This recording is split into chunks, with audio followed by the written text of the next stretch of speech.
Alright, question number one. When and where were you born? I was born in Charleston, West Virginia, at the Macmillan Hospital in January of 1935. Alright. Where did you go to school at? I attended school when we lived in Pittsburgh till I was 8 years old. I attended school till the third grade, and we moved to Charleston, West Virginia from Pittsburgh. And I went from the third grade to junior high school, as we called it then, at Boyd Elementary Junior High School, and graduated from Garnet High School.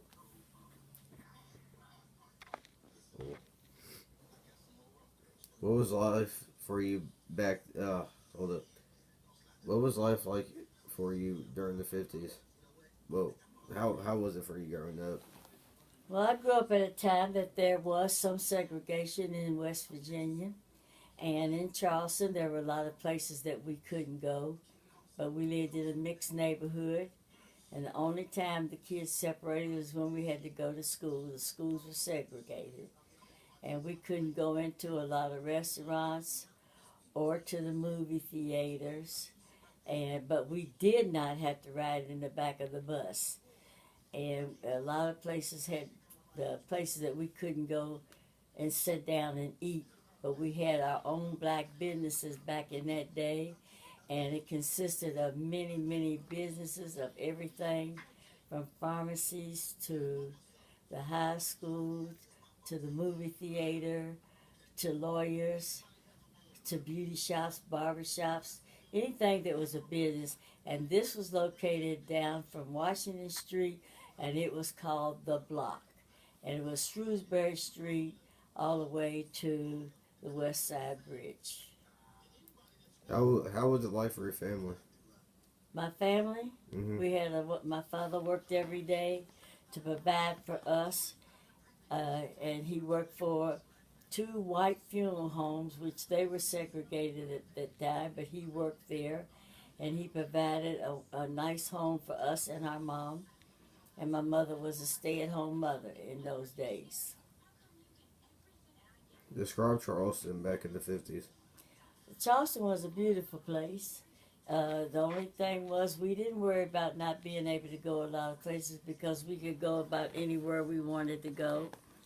And we had lots of things to do, and we always had plenty of churches with activities, and we had big ball games, a lot of rivalry with Huntington and the different places. And there was only one black high school in the city of Charleston, but there were 2 or 3 junior highs, and we went to all the children from St. Albans, West Side, Dunbar, all around the area. When they went to their what we call junior high schools, they all ended up at Garnet for the only high school available, except for West Virginia State College had a teaching college of teachers who were in college, and they taught school, but it was a small school.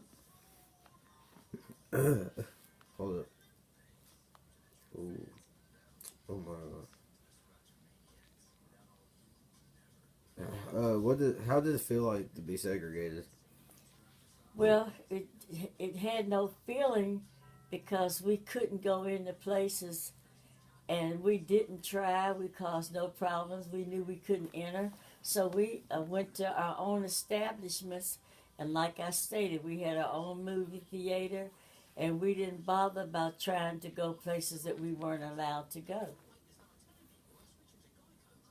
And we lived in peaceful communities, and I lived in what we call the East End, and everybody lived next door to each other. What's one memory that you love about growing up around that area? Around that time period. What I liked growing up where I did because the people got along and they were good neighbors, and that we had fun. We had playground activities, although it was segregated, but we participated in state things for sports. We were always champions. and we had a lot of fun, and there was always something for us to do because there was a village for sure. And they speak of a village, and we lived in a village because the whole community looked after you, from the teachers to the principals to the preachers to the mothers and fathers of other children, and you felt needed and wanted and cared about. What's one thing you hated about living in that time period? I don't have any regrets of living in that time because I didn't miss anything. We had everything was available to us as much as could be given, and whatever we missed, we really didn't realize it because it was such a peaceful time and a good time to grow up in a community. There was no shooting and killings and such as this. Now people sit on their porches and told stories to the children. We popped popcorn. We had games to play. We skated. We did bicycle relays. It was just a peaceful time. There was no balance like it is now today.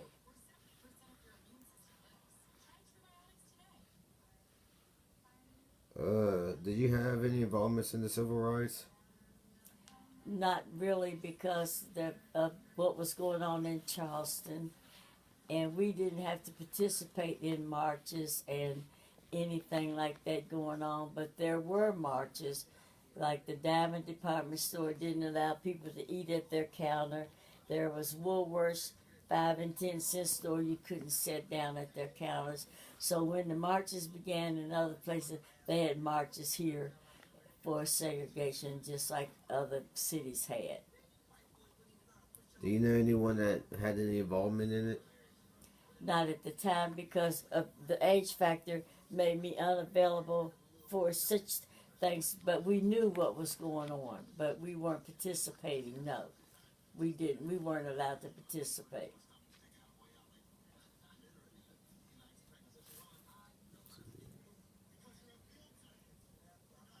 Is it what do you feel? Well, let's see.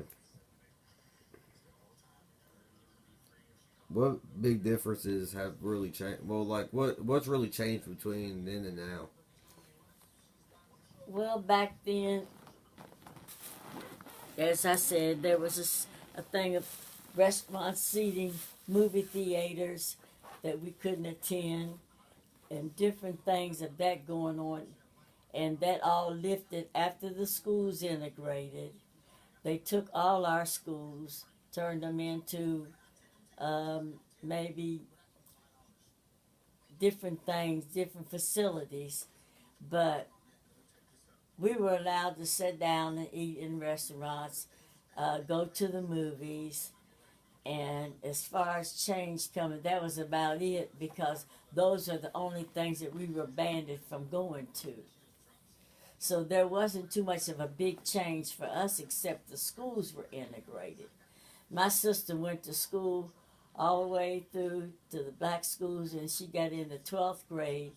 Due to the law of the government, she had to graduate from Charleston High School, which was segregated, and she only was there 1 year and had to graduate from high school instead of being able to graduate from the school she had attended through the rest of her school years.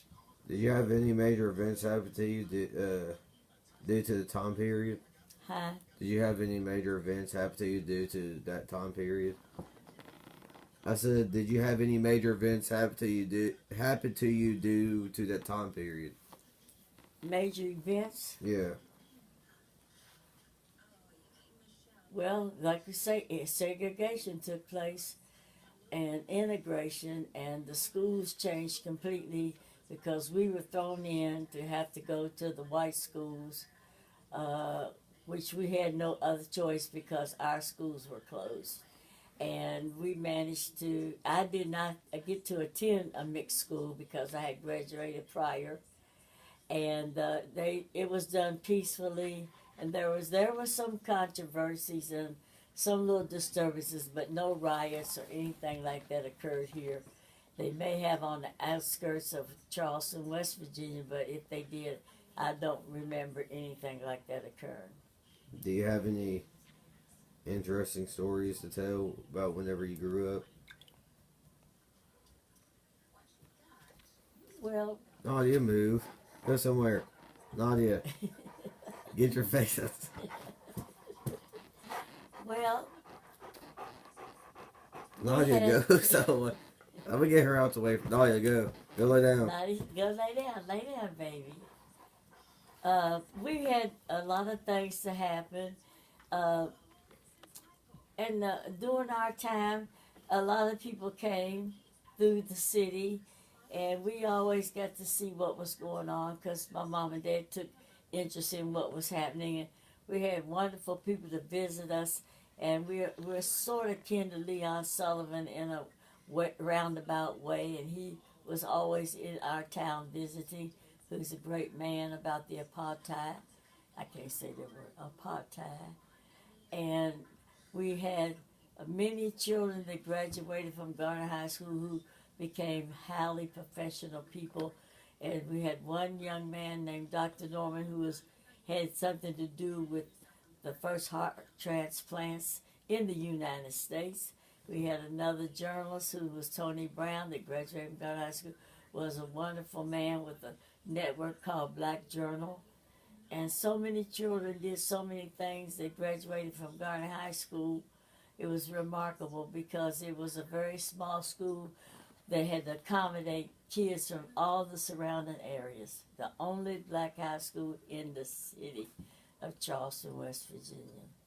It still stands today as a technical school, and there are many memories there for me. And so many things that I could talk about, but some of them I can't remember. Alright. Well, I guess that's enough. Yeah, we don't want it too long. Yeah. Can I see it?